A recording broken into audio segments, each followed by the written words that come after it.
Hello friends. तो गैसीय अवस्था की नेक्स्ट क्लास स्टार्ट करते हैं। पिछली क्लास में आदर्श गैस समीकरण तक करा दिया था। उसके आगे का जो है डाल्टन का आंशिक दाब का नियम और ग्राहम का नियम, तो ये दोनों स्टार्ट करते हैं। देखो पहले डाल्टन का लेते हैं, डाल्टन के आंशिक दाब का नियम।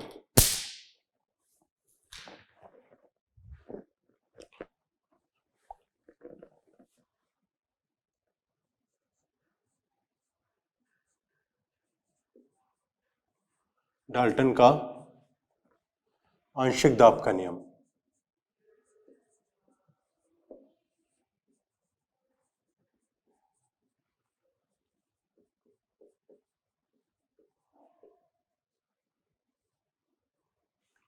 डाल्टन का आंशिक दाब का नियम। तो इस नियम के अनुसार क्या होता है, यदि किसी पात्र में दो या दो से ज्यादा ऐसी गैस रखी गई हैं जो आपस में क्रिया नहीं करती हैं, तो एक गैस के द्वारा लगाया गया जो दाब होता है उसे गैस का आंशिक दाब कहते हैं। यदि किसी पात्र में दो या दो से अधिक ऐसी गैस रखी गई हैं जो आपस में क्रिया नहीं करती हैं, तो एक गैस के द्वारा लगाया गया जो दाब होता है उसे गैस का आंशिक दाब कहते हैं। जैसे मान लीजिए कि एक पात्र है, इसमें ऑक्सीजन, नाइट्रोजन, कार्बन डाइऑक्साइड, ये तीनों गैस रखी गई हैं। साधारण तापमान पर, जो कमरे का ताप होता है, साधारण तापमान पर ये गैस अब एक दूसरे के साथ अभिक्रिया नहीं करती हैं। तीनों गैस जो ली गई हैं ये साधारण तापमान पर एक दूसरे के साथ क्रिया नहीं करती हैं। तो अब मान लीजिए कि ऑक्सीजन के मोल्स, नाइट्रोजन के मोल्स और कार्बन डाइऑक्साइड के मोल्स, ये ऑक्सीजन का आंशिक दाब, नाइट्रोजन का आंशिक दाब और कार्बन डाइऑक्साइड का आंशिक दाब, ये तीनों के आंशिक दाब लिए गए हैं।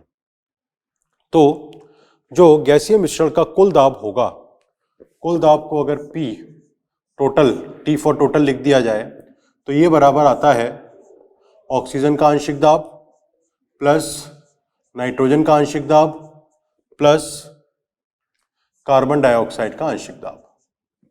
कुल दाब जो लिखा जाएगा ऑक्सीजन का आंशिक दाब प्लस नाइट्रोजन का आंशिक दाब प्लस कार्बन डाइऑक्साइड के आंशिक दाब, इन तीनों के योग के बराबर हो जाएगा।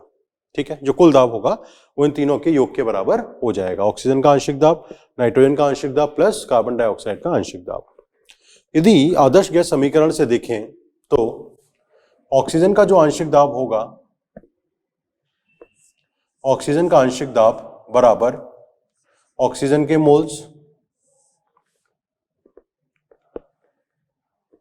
गुणा R T बटा V। अब गैसों को जिस पात्र में रखा जाता है वो गैसें पात्र के कुल आयतन को घेर लेती हैं। मतलब आयतन अगर हम तीनों का देखें तो बराबर रहेगा, क्योंकि ऑक्सीजन भी पूरे पात्र में फैल गई होगी, कार्बन डाइऑक्साइड भी और नाइट्रोजन भी। तो हर एक गैस का आयतन तो पात्र के आयतन के बराबर होगा, और क्योंकि वो एक ही पात्र में रखी हैं तो तापमान भी सबका समान होगा। R गैस नियतांक है, तो ये ऑक्सीजन के आंशिक दाब का फॉर्मूला आ गया।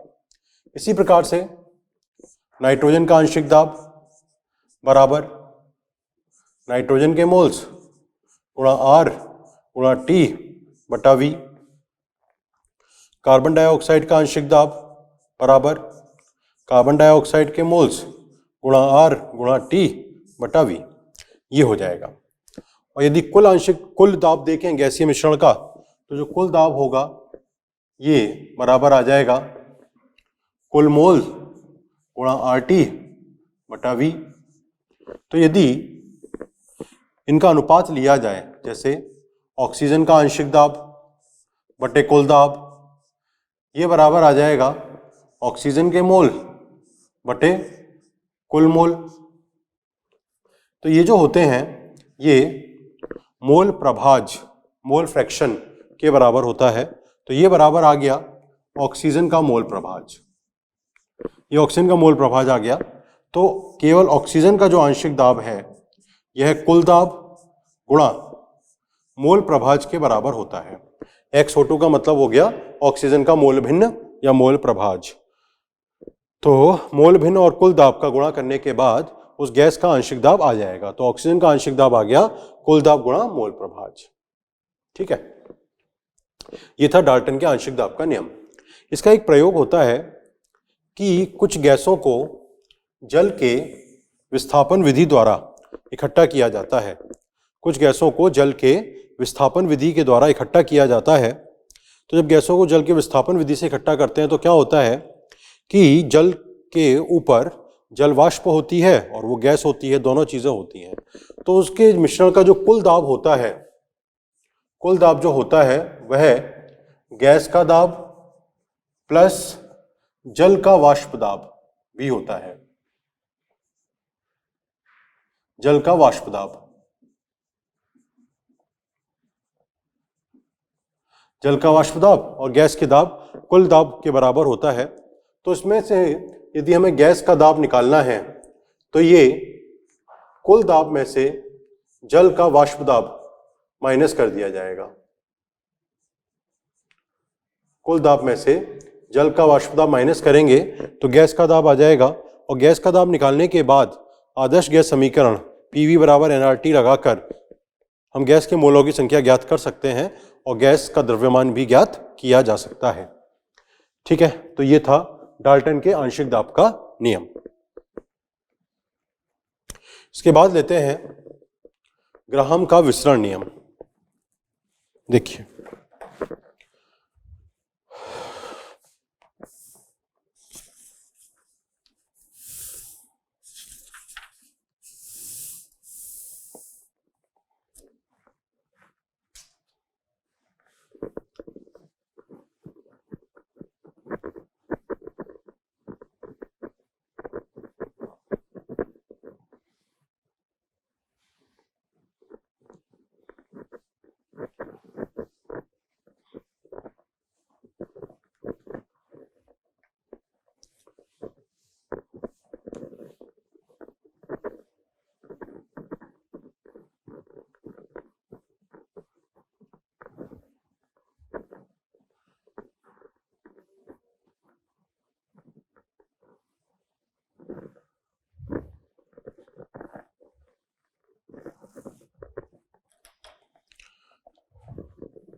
दूसरा लेते हैं ग्राहम का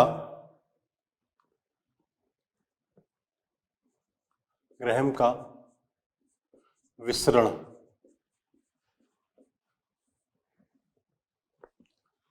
का नियम या विसरण नियम।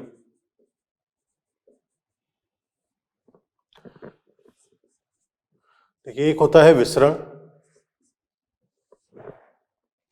और दूसरा होता है निःसरण। विसरण को कहते हैं डिफ्यूजन और इसे कहते हैं इफ्यूजन।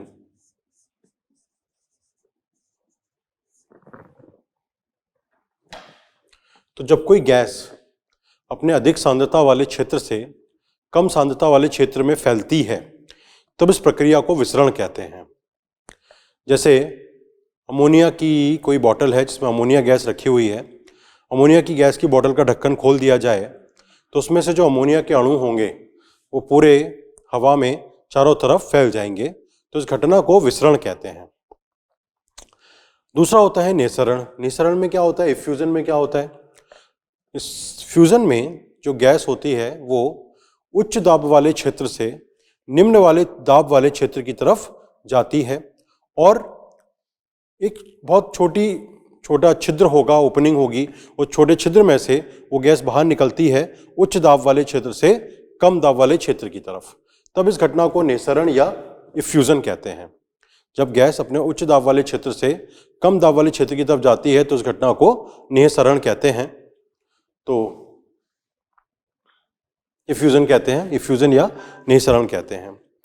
दोनों में ही ग्राहम का नियम लग जाता है। तो बस निःसरण में इतना है कि एक छोटे से छिद्र से गैस उच्च दाब वाले क्षेत्र से कम वाले दाब वाले क्षेत्र की तरफ जाना शुरू करती है और विसरण में दाब का अंतर नहीं होता।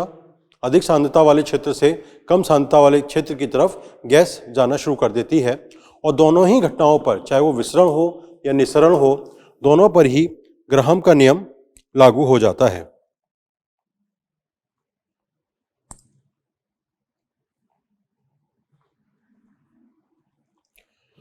दोनों पर ग्राहम का नियम लागू हो जाता है। तो देखिए इसमें क्या होगा, इसमें जो विसरण की दर है, विसरण की दर,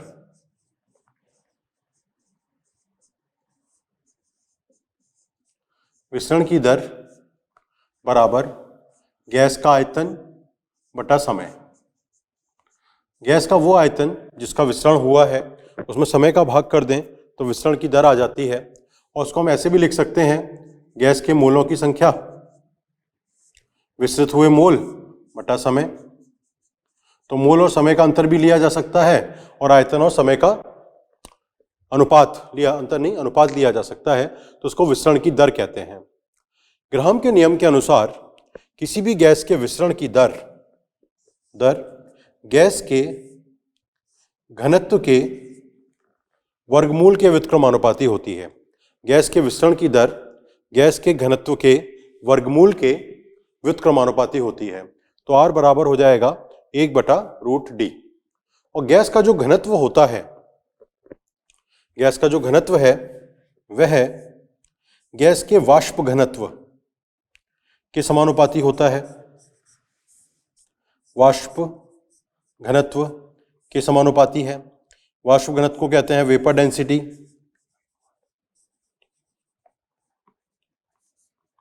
वाष्प घनत्व के समानुपाती है। और जो वाष्प घनत्व होता है यह गैस के अणुभार का आधा होता है। गैस का अणुभार बटा 2। जो वाष्प घनत्व होता है वो गैस के अणुभार का आधा होता है, तो वाष्प घनत्व बराबर अणुभार बटा 2 हो जाता है। तो गैस के विसरण की जो दर है वो गैस के घनत्व के वर्गमूल के व्युत्क्रमानुपाती होती है और यह वाष्प घनत्व के समानुपाती है। और जो वाष्प घनत्व होता है वो गैस के अणुभार का आधा होता है। ठीक है, तो देखिए R1 बटा R2, दो गैस हैं, एक के विसरण की दर R1, दूसरे की विसरण की दर R2। तो दोनों का अनुपात जब लेंगे तो ये बराबर आ जाएगा रूट में D2 बटा D1। जो विसरण की दर होती है R1 बटा R2, ये रूट में D2 बटा D1 आ गया और ये वाष्प घनत्व के समानुपाती होगी। तो वेपर डेंसिटी 2 बटा वेपर डेंसिटी 1 के बराबर होगा। और ये बराबर हो जाएगा दूसरी गैस का अणुभार बटा पहली गैस का अणुभार, M2 बटा M1, जिसमें D2 और D1 दूसरी गैस का घनत्व और पहली गैस का घनत्व है। तो ये वाष्प VD मतलब हो गया वेपर डेंसिटी, मतलब वाष्प घनत्व। तो वाष्प घनत्व दूसरी गैस का बटा पहली गैस। इसी प्रकार से M2 बटा M1 दूसरी गैस का अणुभार बटा पहली गैस का अणुभार, तो उसके अनुपात के बराबर आ जाता है M2 बटा M1। अब इसमें मान लीजिए कि हाइड्रोजन और ऑक्सीजन लेते हैं, तो हाइड्रोजन के विसरण की दर बटे ऑक्सीजन के विसरण की दर, हाइड्रोजन के विसरण की दर बटे ऑक्सीजन के विसरण की दर, तो ये बराबर हो जाएगा रूट में ऑक्सीजन का अणुभार हो गया 32 और हाइड्रोजन का अणुभार हो गया 2। ऑक्सीजन का अणुभार हो गया 32 और हाइड्रोजन का अणुभार हो गया 2, तो 32 बटा 2 ये 16 आ गया और 16 का रूट लेंगे तो ये 4 हो जाएगा। तो हाइड्रोजन के विसरण की दर ऑक्सीजन के विसरण की दर की तुलना में 4 गुना होती है। क्यों? क्योंकि उसका जो अणुभार होता है वो 1/16 होता है, तो विसरण की दर 4 गुना आ जाती है। ठीक है, ये नियम विसरण और निःसरण, डिफ्यूजन और एफ्यूजन दोनों पर लागू होता है। दोनों पर ये विसरण की दर घनत्व के वर्गमूल के व्युत्क्रमानुपाती होती है। ठीक है, अच्छा, यदि निःसरण हो रहा है तो निःसरण के समय पर जो निःसरण की दर है R, निःसरण के लिए, इफ्यूजन के लिए निःसरण की दर होती है R, यह गैस के दाब के समानुपाती होती है। और वो जो छिद्र का क्षेत्रफल होता है, क्षेत्रफल हो गया ए हो गया एरिया, एरिया क्षेत्रफल के समानुपाती होती है और अणुभार के वर्गमूल के व्युत्क्रमानुपाती होती है। निःसरण की जो दर होती है वो गैस का दाब और गैस के जो छिद्र है, छिद्र का क्षेत्रफल बटा रूट m के समानुपाती होती है। यह निःसरण के लिए लागू हो जाता है। ठीक है, तो ये था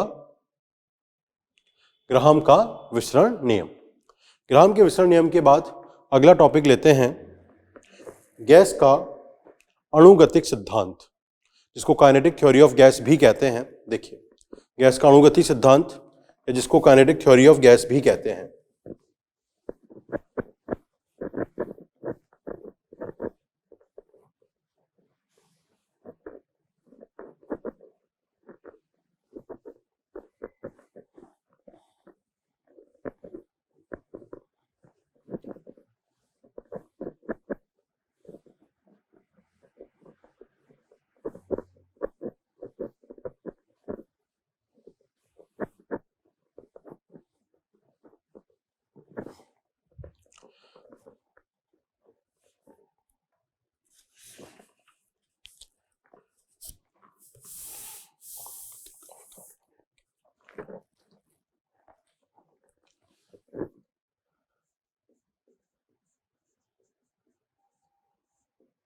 गैसों की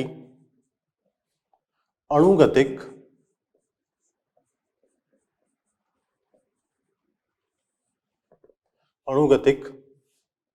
अवधारणाएं।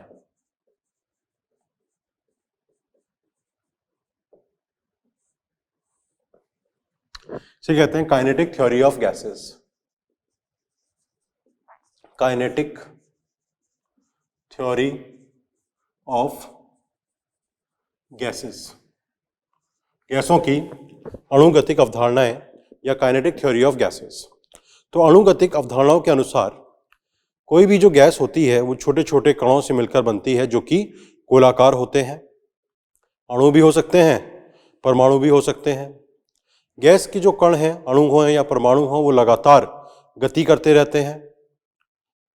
गति करते समय वो अणु एक दूसरे के साथ टकराते हैं और उस पात्र की दीवार के साथ भी टकराते हैं। और जो टक्कर होती है वो पूर्णतः प्रत्यास्थ टक्कर होती है। प्रत्यास्थ टक्कर में क्या होगा कि गतिज ऊर्जा नियत रहती है और जो संवेग है वह भी परिवर्तित, जो नियत रहता है, संवेग में परिवर्तन। तो और जो गैस का दाब होता है वो संवेग परिवर्तन के कारण होता है। जब गैस के अणु पात्र की दीवार से टकरा के वापस लौटते हैं तो उसकी वजह से गैस का दाब होता है। गैस के अणुओं का जो कुल आयतन होता है वो गैस द्वारा घेरे गए आयतन की तुलना में नगण्य होता है। गैस के अणुओं का कुल आयतन गैस द्वारा घेरे गए आयतन की तुलना में नगण्य होता है।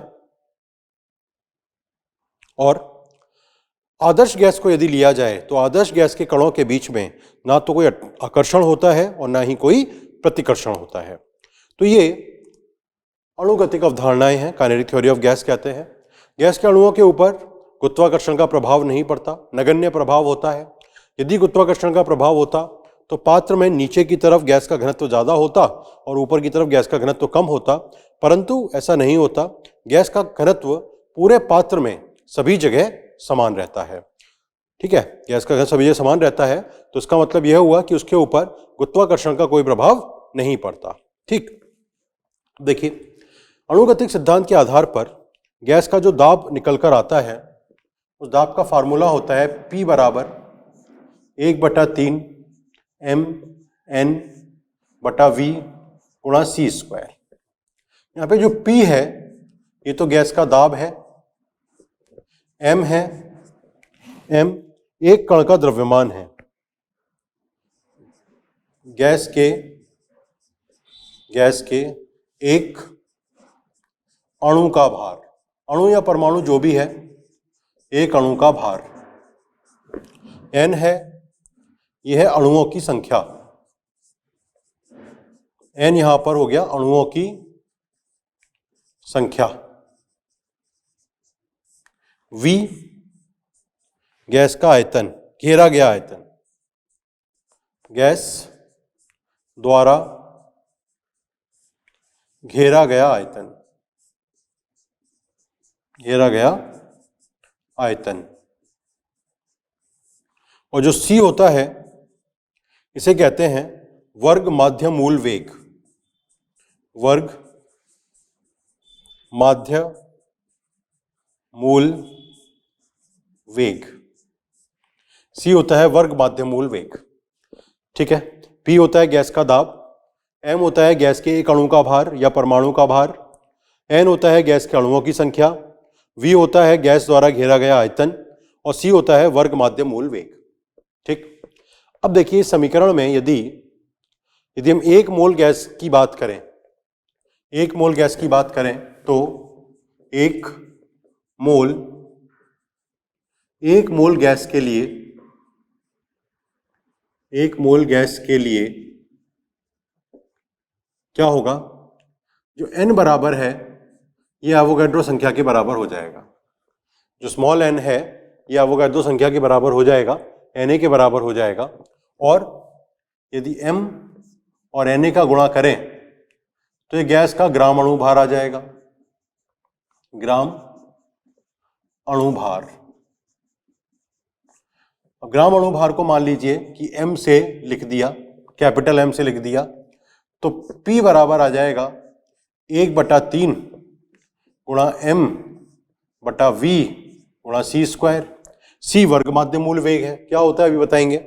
c वर्ग माध्य मूल वेग है तो ये क्या हो गया, इसके अनुसार c स्क्वायर आ गया 3pv बटा m, c स्क्वायर 3pv बटा m आ गया। तो c बराबर आ जाएगा रूट में 3pv बटा m, c बराबर रूट में आ जाएगा 3pv बटा m। pv जो होता है 1 मोल गैस के लिए RT के बराबर होगा, तो ये आ जाएगा root 3RT by m, root 3RT by m आ गया। मतलब गैस के अणुओं का जो वर्ग माध्य मूल वेग है वो रूट 3RT बाई m के बराबर हो गया। मतलब गैस के अणु भार के वर्गमूल के व्युत्क्रमानुपाती है और तापमान के वर्गमूल के समानुपाती है। गैस के अणुओं का वर्ग माध्य मूल वेग तापमान के वर्गमूल के समानुपाती है और उसके अणु भार के वर्गमूल के व्युत्क्रमानुपाती होता है। इस समीकरण में इसको अगर लिखा जाए तो ये m गुणा c स्क्वायर, m गुणा c स्क्वायर बराबर 3pv आ जाएगा। और दोनों तरफ यदि 2 का भाग कर दिया जाए तो 1/2 mc स्क्वायर बराबर 3/2 pv हो जाएगा। 1/2 mc स्क्वायर 3/2 pv के बराबर हो जाएगा। तो ये क्या है, ये गतिज ऊर्जा है, गतिज ऊर्जा, गैस के अणुओं की गतिज ऊर्जा। तो गैस के अणुओं की जो गतिज ऊर्जा है ये बराबर आ रही है 3/2 pv। इसको लिख सकते हैं 3/2 RT। ये प्रति मोल गतिज ऊर्जा होती है, प्रति मोल गतिज ऊर्जा, प्रति मोल गतिज ऊर्जा है। गैस के अणुओं के 1 मोल की गतिज ऊर्जा 3/2 RT आ गया। यदि प्रति अणु की बात करें, प्रति अणु गतिज ऊर्जा,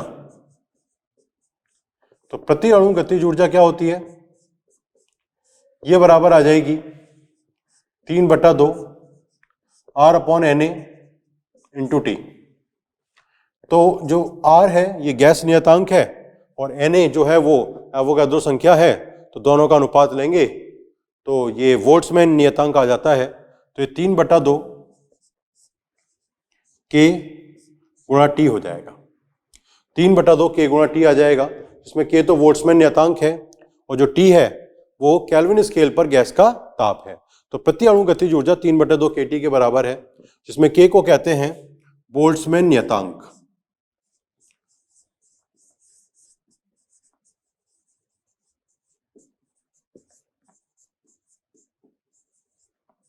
K को बोल्ट्जमैन नियतांक कहते हैं।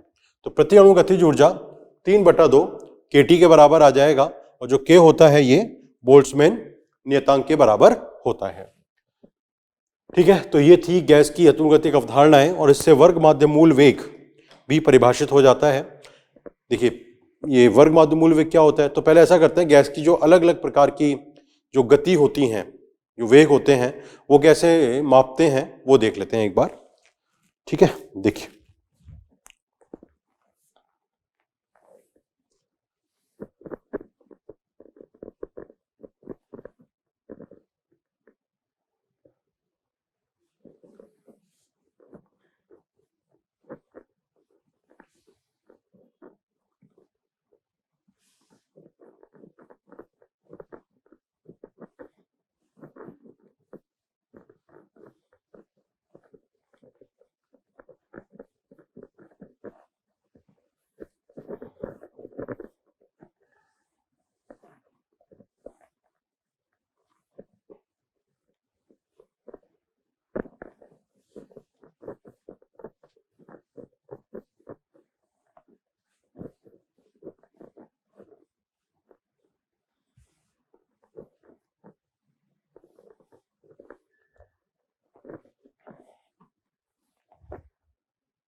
अगला लेते हैं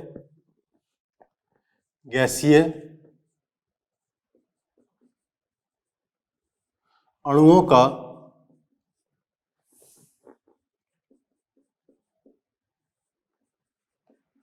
वेग। गैसीय अणुओं का वेग।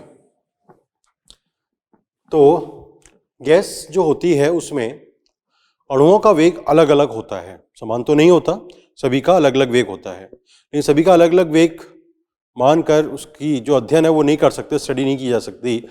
तो कॉन्सेप्ट लगाए जाते हैं कुछ, तो अलग अलग प्रकार के वेग बताए जाते हैं। तो जैसे अभी हमने वर्ग माध्य मूल वेग बताया, तो वर्ग माध्य मूल वेग का कॉन्सेप्ट क्या है, धारणा क्या है उसमें, कि जो गैस के अणुओं की कुल गतिज ऊर्जा है वो सभी अणुओं में बराबर बांट देते हैं। तो ये माना जाता है कि जो गैस की कुल गतिज ऊर्जा है वो सभी अणुओं में बराबर बटी हुई है। तो क्या होगा कि मान लेते हैं कि गैस में कुल अणुओं की संख्या n के बराबर है और एक अणु की गतिज ऊर्जा 1/2 m गुणा c² के बराबर है। तो ये गतिज ऊर्जा को सभी अणुओं में जब हम बराबर बांट देंगे तो क्या होगा, देखो 1/2 n1 1/2 m गुणा c²। मतलब n1 अणु है जिनका वेग c1 के बराबर है, तो ये n1 गुणा 1/2 mc1² हो गया, प्लस n2 1/2 mc2² हो गया, प्लस n3 m गुणा c3² हो गया। ठीक है, तो हम क्या कर रहे हैं, ये जो गतिज ऊर्जा है इसको सभी में बराबर बराबर बांट देते हैं। तो क्या होगा कि यहां से यदि आप देखें तो 1/2 m तो हम कैंसिल कर सकते हैं, 1/2 m तो कैंसिल किया जा सकता है, और n का भाग दे देते हैं तो c² बराबर आ जाएगा n1 c1² plus n2 c2² plus n3 c3²। ठीक है, बटा टोटल अणुओं की संख्या जो कि n के बराबर है, c² बराबर n1 c1², n2 c2², n3 c3², और उसमें भाग कर देते हैं टोटल n का। ठीक, तो c बराबर आ जाएगा, c बराबर रूट में n1 c1² plus n2 c2² plus n3 c3² आ जाएगा बटा n। तो ये जो c आया है ये है वर्ग माध्य मूल वेग। वर्ग माध्य मूल वेग इसको कहते हैं रूट मीन स्क्वायर स्पीड और velocity. Root mean square speed, तो इसमें हमने करा क्या, सबसे पहले जितने भी अलग अलग प्रकार के अलग अलग वेग हैं सबका स्क्वायर किया, फिर उसका माध्य या मीन निकाला और फिर उसका रूट ले लिया। पहले सभी का स्क्वायर किया, फिर उसका मीन निकाला और मीन निकालने के बाद फिर उसका रूट ले लिया। ठीक है, तो रूट मीन स्क्वायर आ गया, वर्ग माध्य मूल वेग। स्क्वायर का मतलब वर्ग हो गया, मीन का मतलब माध्य हो गया, और रूट का मतलब वर्ग ले लिया, वर्ग माध्य मूल वेग। ठीक है, और जो काइनेटिक थ्योरी ऑफ गैस अभी बताई थी उससे c बराबर निकल के आता है रूट 3RT बटा m। c बराबर आ जाता है रूट 3RT बटा m। इसके बाद लेते हैं, तो वर्ग माध्य मूल वेग हो गया, अब दूसरे नंबर पे लेते हैं औसत वेग। औसत वेग, एवरेज वेलोसिटी। तो औसत वेग में क्या होता है, नाम से ही पता लग रहा है, जैसे c लिखते हैं, AV मतलब एवरेज बराबर n1 c1 n2 c2 n3 c3, ठीक है, बटा n1 plus n2 plus n3। तो इस तरह से औसत वेग निकल आता है, औसत वेग निकल आता है। और औसत वेग का जो फार्मूला आता है c एवरेज, ये बराबर आता है रूट 8RT बटा पाई m। c एवरेज बराबर आ जाता है रूट 8RT बटा पाई m। तो ये दूसरे प्रकार का वेग हो गया, औसत वेग। तीसरा होता है ये दूसरे नंबर का हुआ औसत वेग। तीसरा होता है, इसे कहते हैं अधिकतम प्रायिक वेग।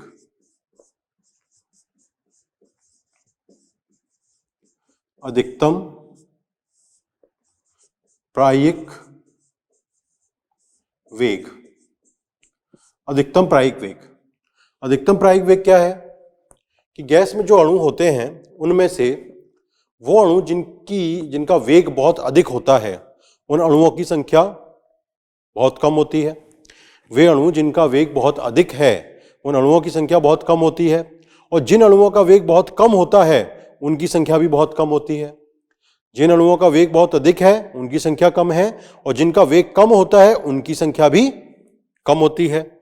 एक विशेष नंबर हुआ अणुओं का जिनका एक वेग है, तो अधिकतम अणुओं का जो वेग होता है उसे कहते हैं अधिकतम प्रायिक वेग।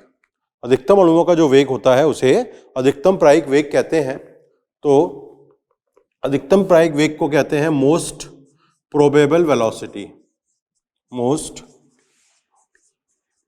Probable velocity. तो ये होता है CMP बराबर √2RT/m। मोस्ट प्रोबेबल वेलोसिटी, अधिकतम प्रायिक वेग CMP √2RT/m हो जाता है। तो इन तीन प्रकार के वेगों में जो सबसे कम है वो ये है। अगर संख्यात्मक रूप से देखें तो √2RT/m सबसे कम है। तो ये हमने ले लिया मोस्ट प्रोबेबल, उसके साथ अनुपात लिया एवरेज का, और उसके साथ अनुपात लिया RMS। RMS मतलब रूट मीन स्क्वायर, वर्ग माध्य मूल वेग। वर्ग माध्य मूल वेग या रूट मीन स्क्वायर, तीनों का अनुपात ले लिया। तो जो मोस्ट प्रोबेबल है ये √2RT/m के बराबर है। एवरेज है ये 8RT/m के बराबर है, और जो RMS है √3RT/m के बराबर है। तो यदि तीनों का अनुपात लेते हैं तो RT/m तो है वो तो कैंसिल हो जाएगा, और यहां बचा रह जाएगा √2, अनुपात लिया √8/π, अनुपात ले लिया √3। और जब इसको सॉल्व करते हैं तो ये आता है 1.128, फिर आता है 1.224, 1 फिर 1.128 और फिर आ जाता है 1.224। √2 √8/π और √3 आ जाता है। 1:1.128:1.224। ठीक, ये तीनों प्रकार के वेगों का अनुपात हो गया। अब एग्जाम में कोई सा भी आ सकता है, कोई सा भी अनुपात पूछा जा सकता है, तो आपको ये तीनों फॉर्मूले का बस याद रहना जरूरी है। तीनों फॉर्मूले याद रहेंगे तो कोई सा भी आंसर निकाल सकते हैं। ठीक है, तो ये अलग अलग प्रकार के वेग हो गए। अब इसके बाद इस पर आधारित कुछ सवाल देख लेते हैं।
देखिए, इस पर आधारित कुछ क्वेश्चंस कर लेते हैं।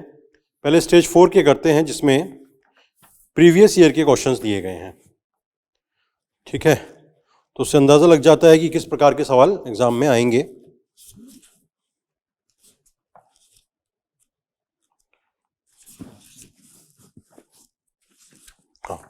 तो स्टेज 4 के क्वेश्चंस कर लेते हैं पहले। स्टेज 4 में पहले क्वेश्चन नंबर 1 से शुरू करते हैं। देखिए,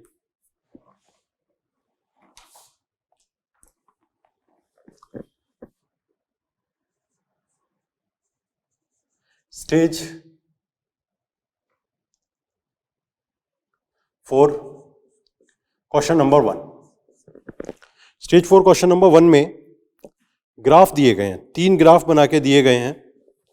और 3 ग्राफ किस प्रकार से हैं कि ये y एक्सिस है, इस पे आयतन लिया गया है, और x एक्सिस पर तापमान लिया है, और यहां तापमान है 273 केल्विन, 273 केल्विन, और ये T का मान बढ़ रहा है। ठीक है, और मतलब ये 0 डिग्री सेल्सियस है, तो वॉल्यूम 0 तो नहीं होता। तो 3 ग्राफ बनाए गए हैं 0 से। एक ग्राफ ये हो गया, दूसरा ग्राफ ये हो गया, तीसरा ग्राफ ये हो गया। ये 3 ग्राफ बनाए गए हैं। और यहां पे जो दाब दिया गया है ये P1, ये लिखा है P3 और ये लिखा है P2। ये कंफ्यूजन के लिए बीच में P3 लगा दिया है। ठीक है, P1, P3 और P2 लिया गया है, और y एक्सिस पर आयतन है। ठीक, ये ग्राफ दिया गया है क्वेश्चन नंबर 1 में, और कहा गया है कि स्थिर दाब पर आदर्श गैस के दिए गए द्रव्यमान का आयतन तापमान ग्राफ नीचे प्रदर्शित किया गया है। तो दाब का सही क्रम क्या है? तो इसमें हमें दाब का क्रम निकालना है। तो दाब का क्रम निकालने के लिए सीधी सी बात है, किसी एक चीज को कांस्टेंट कर दो, या तो आयतन को कर दो या तापमान को कर दो। यदि तापमान को कांस्टेंट करते हैं तो देखो एक वर्टिकल लाइन ऐसे बना लेते हैं। ठीक, तो आप देखेंगे कि फिक्स तापमान पर P1 जब दाब है तो आयतन कम है, P2 पर आयतन ज्यादा है, और P2 पर और भी ज्यादा है। तो आयतन यदि ज्यादा है तो दाब कम होगा, और आयतन कम है तो दाब ज्यादा होगा। तो सीधी सी बात कि P1 सबसे ज्यादा होगा, फिर आएगा P3 और फिर आ जाएगा P2। ठीक है, किसी एक गुण को कांस्टेंट कर दो, जैसे तापमान को हमने नियत कर दिया, तो तापमान को नियत करके एक लाइन बना दी, तो हमें दिख रहा है कि जब दाब P1 के बराबर है तो आयतन कम है, और दाब जब P2 हो गया तो आयतन ज्यादा हो गया। तो P1 ज्यादा होगा और P2 कम होगा। तो P1, P3, P2 ये क्रम निकल कर आ गया। ठीक है, ये पहला सवाल हो गया। दूसरा सवाल है, यदि गैस स्थिर ताप पर प्रसारित होती है तो यह दर्शाता है अणुओं की समान गतिज ऊर्जा, गैस के अणुओं की संख्या का बढ़ना, तीसरा अणुओं की गतिज ऊर्जा का घटना। देखिए, स्थिर ताप पर प्रसारित हो रही है तो गैस की जो गतिज ऊर्जा रहेगी वो समान रहेगी, क्योंकि गैस के अणुओं की जो गतिज ऊर्जा होती है वो 3/2 RT के बराबर होती है। गतिज ऊर्जा को काइनेटिक एनर्जी लिखते हैं, और ये बराबर 3/2 R इंटू टी के बराबर होता है। तो काइनेटिक एनर्जी 3/2 RT के बराबर है, तो टेम्परेचर यदि समान रहता है तो गैस की गतिज ऊर्जा में कोई परिवर्तन नहीं आएगा। ठीक है, तो ये हो गया। उसके बाद लेते हैं क्वेश्चन नंबर 3। क्वेश्चन नंबर 3 में ये कहा गया है कि 129 डिग्री सेल्सियस 129 डिग्री सेल्सियस पर एक 0.03 मीटर क्यूब पात्र में 6.0 ग्राम मीथेन द्वारा लगाया गया दाब कितना होगा, जिसमें R का मान 8.314 दिया गया है। दाब पूछा जा रहा है, दाब निकालना है, और दाब का जो मान है वो पास्कल में दिया गया है। ठीक है, तो दाब बराबर होगा P बराबर N R T बटा V। तो N का मान होगा द्रव्यमान बटे अणुभार, 12 और 4 16। R का मान 8.314, तापमान का मान 129 में 273 जोड़ देते हैं, तो 9 और 3 12, 8 और 2 10, 0 403 केल्विन आ गया, 402 केल्विन आ गया। तो यहाँ 402 बटे जो आयतन कितना है 0.03 मीटर क्यूब। तो आयतन 0.03 मीटर क्यूब है, R का मान 8.314, 402 6/16 हो गया। ठीक है, तो इसको सॉल्व करने पर 41748 समथिंग आंसर आ रहा है पास्कल में। जिसमें जो आंसर दिया गया है वो आंसर 41648 के लगभग बराबर है। तो लगभग जो आंसर दिया है उसके हिसाब से 41648 के बराबर आ जाएगा। अप्रॉक्सीमेटली ये आंसर आ गया, तो ये लिखा जा सकता है। ठीक, तो गैस का दाब आ गया क्वेश्चन नंबर 3 में। 3 के बाद क्वेश्चन नंबर 4 देखते हैं। क्वेश्चन नंबर 4 में है कि CO तथा नाइट्रोजन के बराबर मोल लेकर एक गैसीय मिश्रण तैयार किया जाता है। यदि मिश्रण का कुल दाब 1 एटमॉस्फेयर पाया गया तो मिश्रण में नाइट्रोजन का आंशिक दाब, दोनों के बराबर मोल लिए गए हैं। ठीक है, तो दोनों के बराबर मोल, जैसे मान लेते हैं कि भाई एक गैस जो कि CO है उसके n मोल है और नाइट्रोजन के भी n मोल हैं, तो और टोटल दाब 1 दे रखा है। तो जैसे partial pressure of nitrogen, nitrogen का आंशिक दाब बराबर n/2n गुणा 1, कितना आ गया 0.5 आ गया। इसी प्रकार से CO का आंशिक दाब बराबर 0.5 आ जाएगा। उनका कुल दाब जो है वो 1 atm के बराबर है, तो 1 atm बराबर क्या होगा, मोल बटा कुल मोल, तो n/2n कर दिया तो 0.5 आ गया। इसी प्रकार से CO का आ गया 0.5, दोनों का बराबर आ जाएगा क्योंकि दोनों के मोलों की संख्या बराबर है। ये क्वेश्चन नंबर 5 है। 5 के बाद अगला सवाल लेते हैं।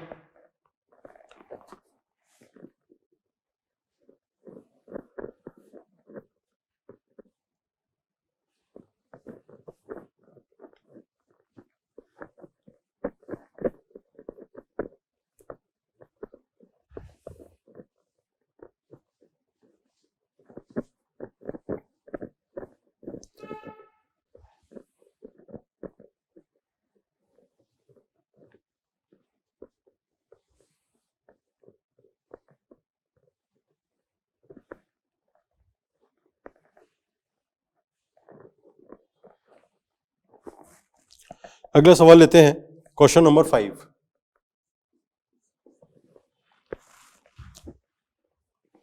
फाइव में है कि एक वायु का बुलबुला पानी के नीचे 15 डिग्री सेल्सियस ताप तथा 1.5 बार दाब पर है। यदि बुलबुला सतह पर आता है जहां पर ताप 25 डिग्री सेल्सियस तथा दाब 1 बार है, तो बुलबुले के आयतन में क्या परिवर्तन होगा। देखिए, वायु का बुलबुला पानी के नीचे है 15 डिग्री सेल्सियस ताप पर, मतलब T1 का मान दे रखा है 15 डिग्री सेल्सियस प्लस 273,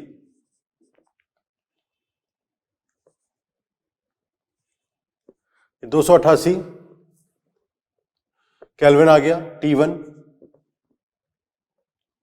और P1 दिया है 1.5 बार।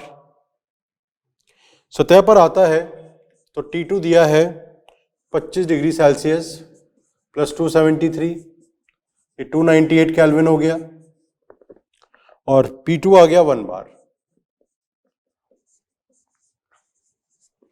P2 आ गया 1 बार। ठीक है, तो अब जब आदर्श गैस समीकरण लगाएंगे तो P1 V1 को V ले लेते हैं बटा T1 बराबर P2 V2 बटा T2। तो V2 बराबर क्या होगा,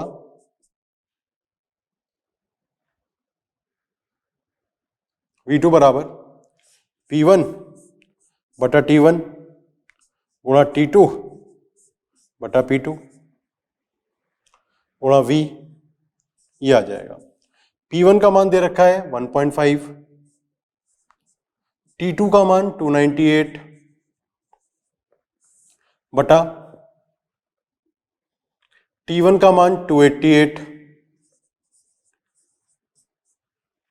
P2 का मान 1 बार, ये आ गया। ठीक है, 298 बटा 288, तो आंसर जो है 1.5 से थोड़ा सा ज्यादा आएगा, 1.5 से थोड़ा ज्यादा आ जाएगा। तो 1.5 गुणा v आ गया एक तरीके से। तो जो आयतन है वो लगभग बढ़ गया। तो इसका आंसर आ जाएगा कि जो आयतन है वो 1.6 के गुणांक द्वारा बड़ा हो जाएगा। ऐसे अलग अलग ऑप्शन दिए गए हैं, तो हमें दिख रहा है साफ साफ कि ये दोनों लगभग बराबर, थोड़ा ज़्यादा ही है तो 1.5 से ज़्यादा आएगा। तो आप ऐसे समझ लो कि 1.6 v के बराबर आ गया। ठीक है, तो ये हो जाएगा जो आयतन है वो 1.6 के गुणांक द्वारा बड़ा हो जाएगा। ठीक है, क्वेश्चन नंबर 6 देखो। क्वेश्चन नंबर 6 में है कि समान आयतन की दो गैस A तथा B एक छिद्रदार विभाजन से क्रमशः 20 तथा 10 सेकंड में विसरित होती हैं। गैस A का आणविक द्रव्यमान 49 है, तो B का आणविक द्रव्यमान क्या होगा? देखो, तो दोनों का समान आयतन है, तो A के विसरण की दर बटा B के विसरण की दर बराबर V बटा 20 और B के विसरण की दर हो जाएगी V बटा 10। समय दिया गया है 20 सेकंड और 10 सेकंड बराबर, ऊपर तो आएगा B का अणुभार, A का अणुभार, गैस A का आणविक द्रव्यमान 49 है, तो नीचे तो 49 आ जाएगा, ऊपर B का अणुभार आ गया, तो ये तो कट गया, ये कट गया, 1/2 आ गया, इसका रूट हटा देते हैं तो ये 1/4 हो जाएगा बराबर m बटा 49 आ गया। तो m बराबर आ जाएगा 49/4, 12.25 आ गया। ठीक है, गैस के विसरण की दर, दोनों का आयतन समान है, समय अलग अलग दे रखा है। A के विसरण में 20 सेकंड है और B के विसरण में 10 सेकंड है, तो बस ग्राम के विसरण का नियम लगा के और आंसर निकाल लिया। ठीक है, तो आज की क्लास में यहाँ तक रखते हैं। अगली क्लास में मिलेंगे तो वान डेर वाल गैस समीकरण और जो कंप्रेसिबिलिटी फैक्टर है वो स्टार्ट करेंगे। ठीक है, ओके, थैंक यू।